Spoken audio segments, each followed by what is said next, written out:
또한 성도들이 은사 체험해서 또 다양하게 또 봉사하면서 은사 체험하면서 이렇게 사시는 분들 참 많죠. 그래서 어떤 분들 보면 참 부럽다 이런 생각도 들 때가 있습니다. 참 이런 분들이 신앙생활 잘 하는 걸 보면은 우리가 도전도 받고 참 부러움도 느끼고 그렇게 하는데, 여러분 가만히 생각해 보면은 항상 그분들이 은혜 충만하고 성령 충만하고 믿음이 충만하고 그런 삶을 살까요? 항상 기쁘고 항상 즐겁게 그렇게 신앙생활 하는 것일까요? 아마 그러지는 않을 겁니다. 여러분, 햇볕이 계속 쪼이면은 그 땅은 사막이 되고 마는 것이죠. 때로는 비도 와야 됩니다. 이슬이 내려서 땅을 적시기도 하고요. 여러분, 예수 믿는 성도들이 항상 은혜 충만한 것만은 사실 아닙니다. 때로는 신앙생활 한다고 하지만은 하나님께서 은혜를 부어 주실 때도 있고, 또 다른 부분에서 인생의 무거운 짐을 질 때도 있습니다. 고난의 때가 나를 찾아올 때도 있는 것입니다. 하나님께서 은혜를 부으실 때가 있는가 하면은 고난을 허락하실 때도 있는 것입니다. 그는 우리는 생각합니다. 아니, 하나님, 우리가 하나님을 믿고 하나님을 사랑하면서 이렇게 사는 성도들인데, 하나님 사랑받는 백성들인데 항상 즐겁고 복되고 좋은 일만 생기게 해주시지 왜 우리에게 고난을 당하게 허락하시는 것입니까? 이렇게 질문할 수가 있겠죠. 여러분, 하나님께서 은혜도 주시지만 우리에게 때로는 고난의 시간도 허락하십니다. 이것은 하나도 이상한 것이 아닙니다. 오늘 본문 말씀에 보면은 하나님께서 왜 믿는 성도들에게도 고난을 허락하시는가에 대한 대답이 나타나 있습니다. 말씀을 한번 제가 두 구절인데요, 읽어보도록 하겠습니다. 신명기 8장 2절과 3절인데요 화면에 여러분 다 쳐다보시면은 화면에 말씀이 뜰 것입니다. 여러분 성경을 이렇게 찾지 마시고 화면을 한번 쳐다보세요. 신명기 8장 2절과 3절을 제가 천천히 읽어보겠습니다. 네 하나님 여호와께서 이 40년 동안에 네게 광야길을 걷게 하신 것을 기억하라. 이는 너를 낮추시며 너를 시험하사 네 마음이 어떠한지 그 명령을 지키는지 지키지 않는지 알려 하심이라. 너를 낮추시며 너를 줄이게 하시며 또 너도 알지 못하며 네 조상들도 알지 못하던 만나를 네게 먹이신 것은 사람이 떡으로만 사는 것이 아니요 여호와의 입에서 나오는 모든 말씀으로 사는 줄을 네가 알게 하려 하심이니라. 아멘. 여러분, 이 말씀에 보시면은요, 하나님께서 이스라엘 백성들을 왜 험한 광야 길을 40년 동안 걷게 하셨다라고 기록하고 있는 것입니까? 광야 40년의 이 세월은요, 이스라엘 백성들에게 고통 그 자체였습니다. 우리는 광야 길을 걸어본 적이 없기 때문에 그 광야 길을 걷는 것이 얼마나 고통스러운지는 우리는 짐작을 할 수가 없습니다. 하지만 이미 성지순례를 갔다 온 사람들이 한 30분 정도 이렇게 그 광야 길을 걸어본 경험을 이야기하는 걸 들어볼 때에 정말 지옥과 같은 더위, 말할 수 없는 고통과 목마름, 이런 것들이 엄습해 온다라는 것을 이야기를 통해서 우리가 전해 들은 바 있습니다. 여러분, 그 위험하고 고통스러운 광야 길을 40년 동안 하나님께서 걷게 하셨다라는 것이죠. 근데 여러분, 왜 하나님께서 이 광야 길을 걷게 하신 것입니까? 여러분, 2절 말씀에 자세히 보시면은요, 이는 중간에 너를 낮추시며 라는 말씀을 하고 있습니다. 인생이 늘 행복하고 늘 좋은 일만 생기고 늘 행복한 일만 계속 되풀이되면은 사람은 교만해지게 되는 것입니다. 사람이 교만해지고 방자해지면은 그거는 쓸모없는 인간이 되어버리고 마는 것입니다. 고난을 통해서 인생은 연단을 받아서 하나님 앞에서 겸손해질 수가 있는 것입니다. 고통이 전부일까요? 광야 생활 40년 동안에 고통받은 기록만 있는 것입니까? 그렇지 않습니다. 3절 말씀에 보니까 이 백성들이 광야 길을 걷는 동안에 매일매일 하나님께서 만나를 내리셔서 그 양식을 먹도록 허락해 주셨습니다. 만나를 먹는 것은 그들에게 있어서 기적을 체험하는 일이었습니다. 하나님께서 만나를 베풀어 주신다라는 것은 무엇을 의미합니까? 하나님이 변함없이 그 백성들에게 양식을 공급하시고, 양식을 공급하시는 하나님의 손길은 그 백성들을 사랑하시는 하나님의 표현이다, 이렇게 볼 수가 있습니다. 여러분, 양식이, 이 만나가 40년 동안 한결같이 내렸어요. 그것은 하나님께서 그 백성들에게 베푸신 크신 은혜인 것입니다. 그 광야에서 이 사람들이 고난만 당한 게 아니라 그 고난 속에 놓여져 있었지만은 하나님의 은혜도 그 가운데에 부어지더라라는 것을 말씀하고 있습니다. 이로 보건대 하나님이 우리 인생에게 고난만 주시는 것이 아니라 은혜도 주신다. 은혜도 주시고 그 은혜 가운데 또 고난도 경험하게 하시더라라는 것입니다. 여러분, 하지만 그 백성들이 광야에서 불평하고 원망했죠. 은혜를 계속 지속적으로 공급받으면서 그 현실이 광야라는 현실이니까 자기 입에서 불평이 나올 수밖에 없었던 것입니다. 만나는 계속 먹고 있습니다. 하나님의 은혜는 지속적으로 공급받고 있습니다. 하지만 현실이 광야라는 현실이기 때문에, 너무나 힘들기 때문에 그 백성들이 원망하고 불평할 수밖에 없었다라는 사실입니다. 은혜는 지속되고 있지만 그래도 고난은 계속되고 있는 것입니다. 여러분, 우리 인생이 그와 같아요. 이스라엘 백성들이 40년 동안 광야 생활을 한 것은 무엇을 비유하고 있는 것입니까? 저와 여러분이 이 세상을 살아가는 것이 바로 광야와 같은 생활입니다. 이스라엘 백성들이 광야에서 생활한 것이나 저와 여러분이 지금 현재 이 세상에서 살아가는 것 똑같은 이치예요. 저와 여러분이 살아간 이 세상이 광야 같지 않습니까? 얼마나 위험한 요소가 많습니까? 얼마나 답답할 때가 많습니까? 얼마나 우리 영적으로 육적으로 흙이질 때가 많습니까? 얼마나 눈물 흘릴 때가 많습니까? 고통받을 때가 많습니까? 여러분, 이 세상을 사는 것이 만만치만은 않습니다. 광야 같은 인생입니다. 근데 이 고난 가운데 우리를 살도록 하신 하나님은 고난 가운데만 내버려 둔 것이 아니라 이 고난 가운데 하나님의 은혜를 매일매일 공급받을 수 있도록 하나님이 우리에게 은혜를 허락하시더라라는 것입니다. 그래서 하나님은 은혜도 주시고 고난도 주시는 것입니다. 그 백성들이 고난을 통해서 얻은 것이 무엇입니까? 그 광야길을 40년 동안 걸으면서 그들이 배운 것이 무엇입니까? 고난만 실컷 당하고 배운 것은 아무것도 없다. 그러면 비참하는 거예요. 우리 인생이 때로는 실패도 경험하고 고난도 당합니다마는, 내가 고난 당하고 실패 당했는데 그것을 통해서 아무것도 배운 게 없다, 유익이 없다. 그건 참 인생이 슬픈 거죠. 하지만 우리가 고난을 당했지만, 실패했지만 그 실패한 경험을 통해서, 값진 경험을 통해서 내가 무엇인가를, 인생을 배웠다라는 것은 그건 의미 있는 그런 고난인 것이죠. 사랑하는 성도들이요, 우리가 하나님께서 때로는 그 백성들을 고난 가운데 그대로 내버려 두셨듯이 저와 여러분을 그렇게 고난 가운데 내버려 두실 때도 사실 있는 것입니다. 왜 그럴까요? 왜 우리에게 고난이 때로는 당해져 오는 걸까요? 이해할 수 없고 말할 수 없는 슬픔, 이유들이 우리에게 당해오는 것인데 왜 그런 고난들을 우리가 겪어야 되는 것일까요? 그거를 통해서 우리가 낮아져야 되는 거예요. 겸손해져야 되는 거예요.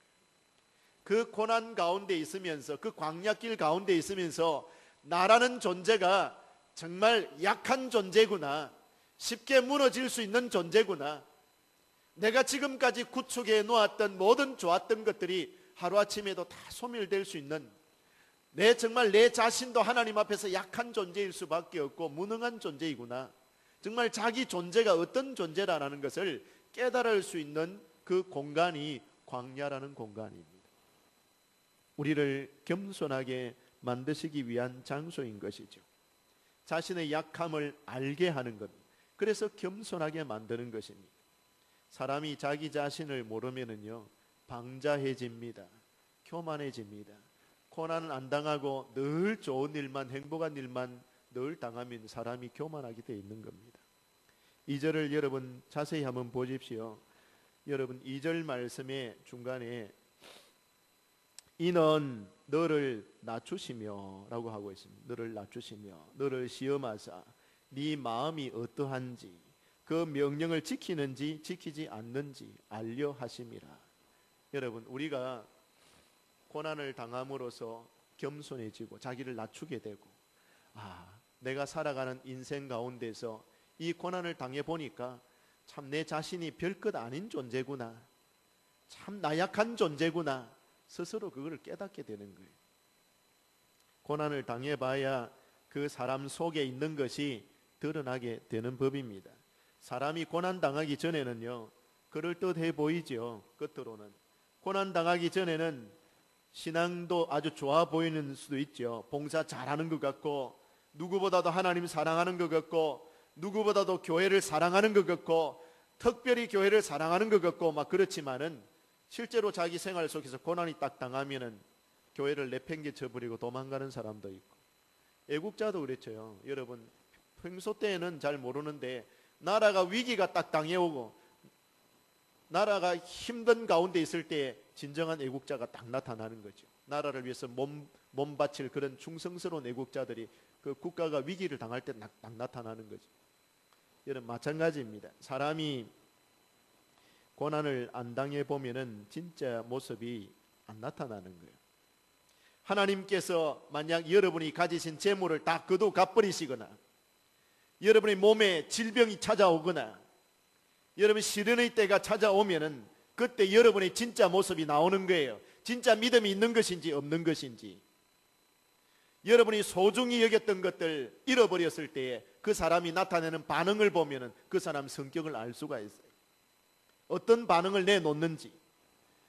사람들이 나를 인정해 주지 않을 때, 아무도 나를 몰라줄 때에 어떤 반응을 딱 내놓는지, 내 뜻대로 일이 안 됐을 때에 내가 어떤 모습을 하는지, 어떤 얼굴을 하는지, 그게 진짜 자기 모습 아닙니까 여러분? 구약의 욥이라는 사람을 여러분 다 알고 계시죠? 소중한 것을 다 잃어버렸지 않습니까? 그때 그가 보여준 모습이 어떤 모습이었습니까? 그는 자기 자녀들도 다 잃어버렸습니다. 그 많은 재산도 하루아침에 다 날려버렸습니다. 건강마저도 잃어버렸습니다. 사람이 귀중하다고 생각하는 것 세 가지를 다 잃어버린 사람입니다. 그러나 그거 잃어버려도 하나님 원망하거나 자기 인생을 자포자기해서 낭만 가운데 빠지는 사람이 아니었습니다. 흔히 사람들은 예수 믿으면 만사가 형통하다, 부자 된다, 질병이 낫는다, 축복받는다 이런 말을 자주 합니다. 근데 틀린 말은 아니죠. 하지만 우리 신앙생활이 이런 것에 초점이 맞추어지고 신앙생활이 길들여지면은 하나님이 좋은 줄 모르게 됩니다. 하나님과 교제하는 맛을 모르게 된다 이 말입니다. 여러분 어린아이들이 밥 안 먹고 군것질만 하면 건강이 좋아질 수 있습니까? 똑같은 이치입니다. 여러분 신앙생활의 본질은 내가 받는 축복에 있는 것이 아닙니다. 하나님에게 있습니다. 내 삶의 중심이 이 세상에서 내가 어떤 것을 가졌느냐, 어떤 것을 누리느냐, 내가 무엇을 소유했느냐에 내 삶의 중심이 거기에 있으면 안 되는 것입니다. 중심이 이동돼야 됩니다. 하나님께 있어야 됩니다. 하나님을 사랑하고 하나님과 함께하는 것에 여러분의 삶의 중심이 있기를 저는 바라는 것입니다. 신앙생활 하면서 성도들이요 진짜 한눈 많이 팔아요. 하나님이 아닌 다른 것들을 얼마나 사랑하고 다른 것들을 집착하는지 모릅니다. 물질도 물론 필요하고 세상 살아가면 명예도 필요합니다. 자식도 필요하고 여러분의 일도 필요합니다. 그러나 내 삶의 중심이 거기에 고정되어 있으면 안 된다 이 말입니다. 내 삶의 중심은 하나님께 있어야 됩니다. 그래야 흔들리지 않는 것입니다. 모든 것이 다 소중하지만 그러나 하나님보다 더 소중해서는 안 된다라는 것입니다. 여러분 에릭 프롬이라는 사람이 소유냐 존재냐라는 책을 쓴 일이 있습니다. 제가 대학 다닐 때 한번 읽어본 적이 있는데 기억해 보면요, 그 책을 쓴 에릭 프롬이라는 사람이 인간을 두 부류로 나누어 놓고 있는 걸 볼 수가 있어요. 한 부류는 소유형 인간 이렇게 규정 지어 놓고요. 또 한 부류는 존재형 인간 그렇게 이야기를 하고 있답니다. 소유형 인간은 뭘 뜻하느냐 하면요, 삶의 의미와 삶의 목적을 무엇인가를 소유한 것에 두고 사는 사람을 가리키고 있습니다. 내가 무엇을 소유했느냐, 무엇을 가졌느냐에 인생의 의미와 목적이 거기에 있는 겁니다. 근데 존재형 인간은 삶의 의미와 목적을 존재하는 것에 두고 사는 사람을 가리킵니다. 여러분, 이 말을 비추어서 구약의 욥이라는 사람을 우리가 가만히 살펴본다면 욥은 소유형 인간이겠습니까? 존재형 인간이겠습니까? 존재형 인간이죠. 만약에 욥이 소유형 인간이었다면 자신이 소유한 것을 다 잃어버렸을 때에 그의 인생도 아마 무너졌을 것입니다. 그러나 욥의 중심은 그가 소유한 것에 있지 아니하고 존재의 근원이 되시는 하나님께 삶의 중심이 딱 있는 거예요. 그러니까 소유한 것을 다 잃어버린다 할지라도 자기 삶이나 인생은 무너지지 않는 거예요. 그런데 소유형 인간은 자기가 가진 것에 인생의 가치와 목적을 둔단 말이에요. 뭘 가졌느냐, 뭘 누리느냐, 이것이 자기 인생의 삶의 의미고 목적이에요. 그러면은 자기가 누리고 있고 가지고 있는 것을 잃어버렸을 때 자기 인생을 살아갈 의지도 힘도 다 잃어버리는 거예요. 자기 인생이 막 무너져 버리는 거예요. 욥은 소유형 인간이 아니었습니다. 존재형 인간이었죠. 그러니까 자기 소유가 다 날아가 버리고 무너져도 자기 인생, 자기 삶은 무너지지 않는 거죠. 주신 자도 여호와시고 가져가신 자도 여호와이시다 라고 말하면서 자기 존재를 굳건하게 지키는 것을 볼 수가 있습니다. 자, 그렇다면 여러분의 삶의 중심은 소유에 있습니까? 존재에 있습니까? 여러분이 가진 소유물에 여러분 삶의 목적과 의미를 두고 있습니까? 그렇지 않으면은 삶의 중심이 하나님께 있습니까? 존재의 근원이신 하나님께 여러분의 인생의 삶의 무게를 거기에 두시기를 주님의 이름으로 축복합니다. 광야 40년 동안의 이 여정길은요, 하나님의 백성들이, 이 이스라엘 백성들이 자기 자신이 어떤 사람인지를 뼈저리게 경험하고 느끼는 기간이었어요. 자기 자신을 깨닫는 기간이었다, 이 말인 것입니다. 자기 자신이 어떤 사람인지 아는 것이 정말 필요합니다. 이 세상에 많은 사람들이 살고 있지만 정말 하나님이 어떤 분이신지도 제대로 모르고 자기 자신이 어떤 존재인가, 자기 자신을 제대로 알고 사는 사람이 참 없어요.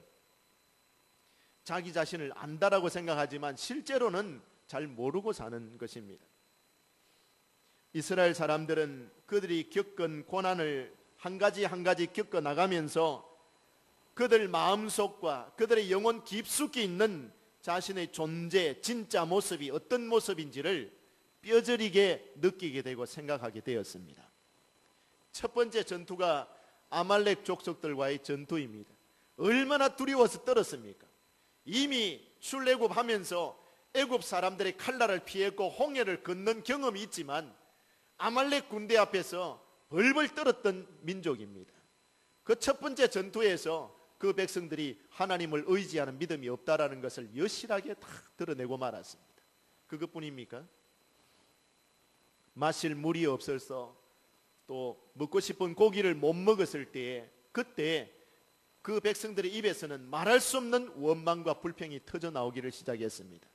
내가 원하는 것 채워지지 않을 때에, 내가 하고 싶은 거 못 할 때에 원망하고 불평하는 그들 자신의 모습을 바라보면서 내가 이 정도밖에 안 되는 사람이었구나 라는 것을 깨닫게 된 것입니다. 여러분 어떻습니까? 여러분의 가정에 우리 가장들이 내가 하고 싶은 거 마음대로 못하게 하고, 내가 가고 싶은 곳 마음대로 못 가게 하고, 내가 어떤 일을 하고 싶은데 그걸 못하게 할 때 어떤 반응을 나타내십니까? 이스라엘 백성들이 하고 싶은 건 못하지요. 먹고 싶은 건 못 먹죠. 그럴 때에 원망과 불평을 그 지도자에게 끊임없이 쏟아내는 거예요. 그게 그들의 진짜 모습이었어요. 저와 여러분 그렇지 않습니까? 이 광야 같은 세상에 살면서 내 뜻대로 일이 안 될 때에, 내가 하고 싶은 걸 마음대로 못할 때에, 내가 가지고 싶은 걸 마음껏 못 가질 때에 말할 수 없는 불평을 쏟아내고 화를 내고 분개하는 그런 모습들 아닙니까? 우리는 지금 내가 당하는 고난을 통해서 내가 어떤 사람인지를 발견할 수 있어야 하는 것입니다. 고난의 때가 여러분에게 찾아오거든 그때가 내 자신이 어떤 존재인지를 발견할 수 있는 시간으로 삼으실 수 있기를 바랍니다. 그것이 지혜입니다. 여러분, 사람이 고난을 당해보지 않으면요, 자기 자신이 어떤 사람인지 자기 자신도 몰라요. 모른답니다. 늘 좋은 일만 있어 보세요. 자기 자신을 자기도 몰라요. 고난이 당해져 봐야 내가 이런 사람이었구나.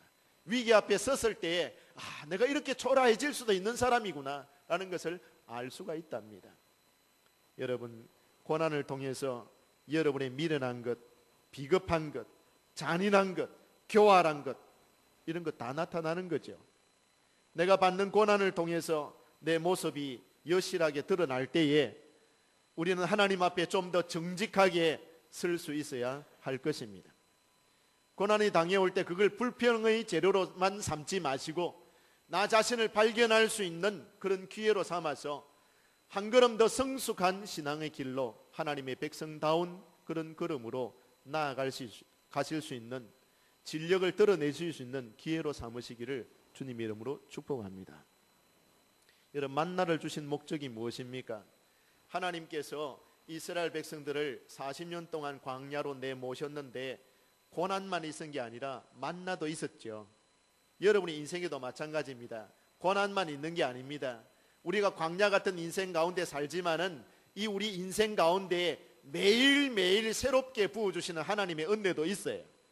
고난 가운데 있지만 은혜도 여전히 그 고난 가운데 햇빛과 같이 비치고 있는 것입니다. 근데 여러분, 그 고난 가운데 은혜를 부어주셨다라는 것이 만나를 내려주시는 것으로 표현되고 있습니다.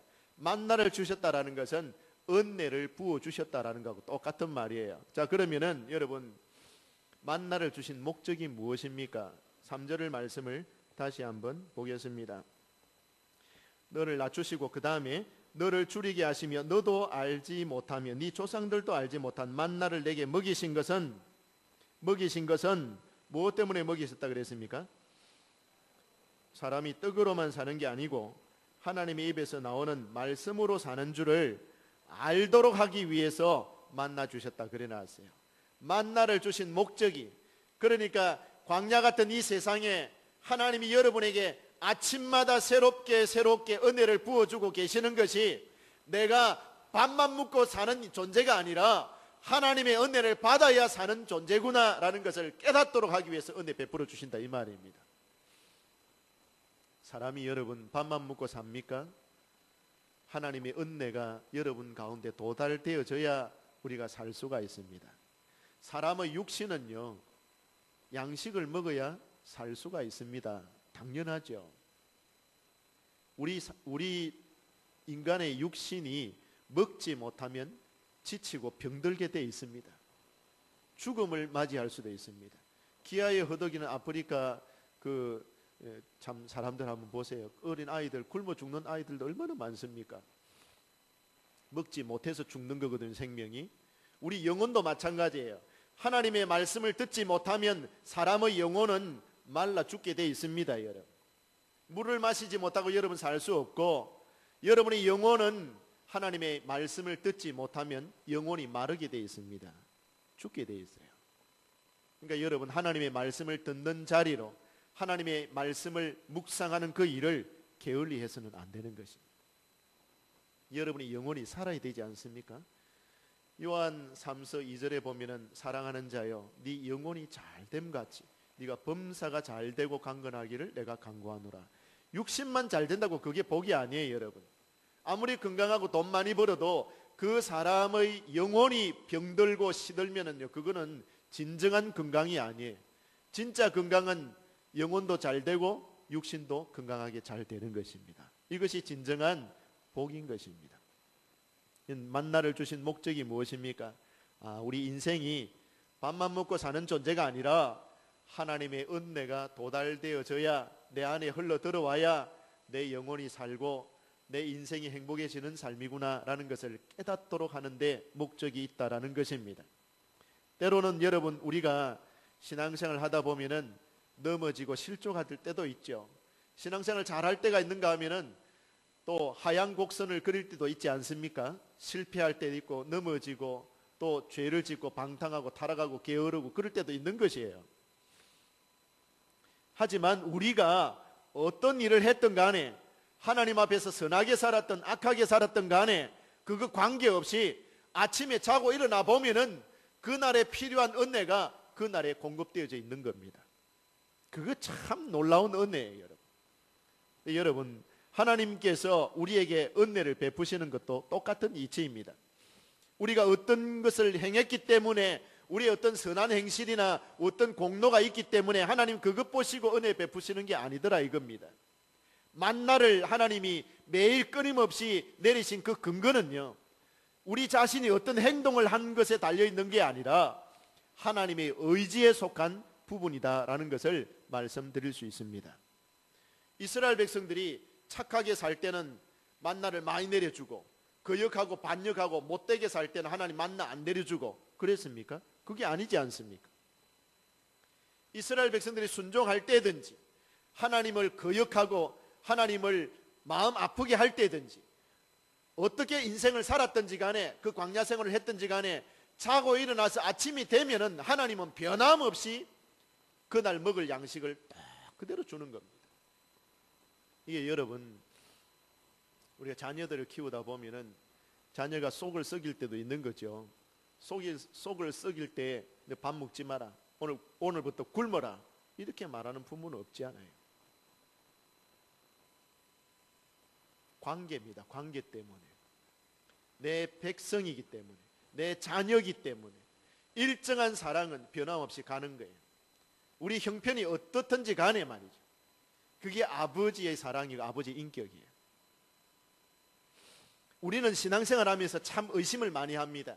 잘못된 생각을 많이 가집니다. 내가 신앙생활 좀 잘하고 으쌰 해서 좀 열심히 봉사 좀 잘하고 하나님을 좀 잘 섬기고 기도생활 잘하면은 하나님이 더 많은 축복 주시고 은혜 충만 주시고 막 이렇게 충만하게 채워주실 거다 생각하고, 내가 좀 삐리삐리하게 하고 좀 제대로 신앙생활 못하고 주일 성수도 못하고 기도생활도 안 하고 이러면은 하나님이 은혜 싹 거두어 가버리실 것이다, 하나님이 기분 나빠서 나에게 복을 안 주실 것이다, 그렇게 오해를 하는 사람들이 얼마나 많은지 모릅니다. 여러분, 우리 스스로가 내 신앙생활이 신통치 않다라고 생각하면 하나님이 은혜 안 베푸실 것이다 그렇게 생각하고 그걸 두려워하고 염려하고 하는 성도들이 있어요. 내가 보여주는 행동 여하에 따라서 은혜 주시기도 하고 안 주시기도 한다 이렇게 생각하는 것인데, 여러분, 그렇다면 은혜는 내가 만드는 것입니까? 내 행동 여하에 따라서 하나님이 복을 주시기도 하고 안 주시기도 하는 것 같으면 그 축복을, 여러분, 그 은혜를 내가 지을 수도 있고 안 지을 수도 있는 것입니까? 축복을, 이 은혜를 내가 만드는 것이 아니라 하나님이 결정하시는 겁니다. 지금 저와 여러분에게 하나님의 은혜가 만나처럼 지속적으로 아침마다 새롭게 부어지고 있는 것입니다. 여러분이 거역하는 순간에도, 여러분이 불순종하고 있는 순간에도 변함없는 하나님의 사랑과 긍휼이 일정하게 공급되고 있는 이유가 무엇인 줄 아십니까? 여러분의 행위 때문인 줄 아십니까? 하나님의 아들이신 예수 그리스도께서 십자가의 희생을 하시고 그 보혈로 저와 여러분을 덮고 계시기 때문입니다. 저와 여러분이 예수 그리스도 안에 있기 때문에, 예수 그리스도가 여러분 안에 있기 때문에, 여러분이 예수 그리스도를 믿는 그 믿음을 보시고 하나님이 의롭다 여기시고 예수 그리스도 안에서 새롭게 세워놓으신 이 언약을 하나님이 기억하시기 때문에 하나님은 하나님의 거룩한 이름을 위하여 우리에게 은혜를 베풀고 계시는 것입니다. 비록 내가 약하고 때로는 간사하고 때로는 미련하고 때로는 악할지라도 그걸 생각한다면 나는 매일 망해야 되는 사람이고 하나님께 버림을 받아서 마땅한 사람이지만은, 정말 내가 부족하고 정말 악한 사람이지만은, 그러나 예수님의 보혈이 여러분을 덮고 있습니다. 그걸 걷어낼 자가 없어요. 하나님이 여러분에게 허락해 놓으신 독생자 예수 그리스도의 그 은혜 말입니다. 그 은혜가 적용되고 있기 때문에 하나님의 사랑과 긍휼이 일정하게 계속적으로 공급되고 있는 겁니다. 여러분, 이 이스라엘 백성들이 광야 생활하면서 하나님을 얼마나 많이 거역합니까? 얼마나 많이 불평합니까? 얼마나 하나님의 마음을 아프게 합니까? 하지만 하나님은 그 거역하는 백성들을 향해서 계속적으로 만나를 공급해 주십니다. 고기 먹고 싶다 그러면 메추라기를 내려주십니다. 목이 마를까 싶으면 반석을 깨뜨려서 물을 마시게 합니다. 하나님의 일정하게 공급하시는 분량은 변함이 없으십니다. 왜입니까? 그 백성들을 그렇게 거역하는 순간에서도 하나님은 그 복을 내려주신단 말이에요. 왜입니까? 그 백성들이 하나님과 맺은 언약 때문입니다.